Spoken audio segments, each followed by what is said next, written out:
महाराष्ट्र राज्य परीक्षा परिषद मार्फत दिनांक 28 जून 2026 रोजी संपूर्ण महाराष्ट्र राज्यात एकूण 1028 केंद्रावर शिक्षक पात्रता परीक्षा 2026 घेण्याचे प्रस्तावित होते.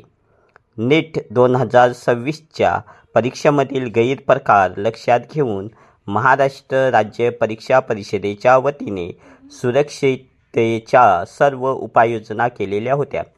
तथापि आज दिनांक 27 जून 2026 रोजी पहाटेच्या सुमारास गोपनीय माहितीच्या आधारे भिवंडी येथे काही इसमांकडे या प्रश्नपत्रिकेबद्दल माहिती असल्याचे समजल्याने भिवंडी पोलीस यांनी सदर ठिकाणी धाड घातली.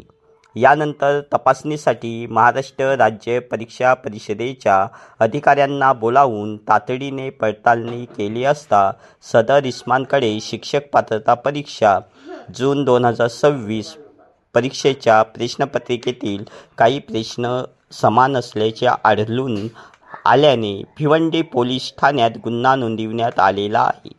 सदर परिस्थिती लक्षात घेता दिनांक 28 जून 2026 रोजी आयोजित करण्यात आलेली शिक्षक पात्रता परीक्षा पुढे ढकलण्यात येत आहे. कोणत्याही परिस्थितीत परीक्षा पूर्ण पारदर्शकपणेच व्हावी हा परीक्षा परिषदेचा आग्रह असल्याने व याबाबत सखोल चौकशी होणे गरजेचे वाटत असल्याने ही परीक्षा पुढे ढकलण्यात येत आहे. शिक्षक पात्रता परीक्षेबाबत अद्ययावत माहिती महाराष्ट्र राज्य परीक्षा परिषदेच्या वेबसाईटवर प्रसिद्ध करण्यात येईल.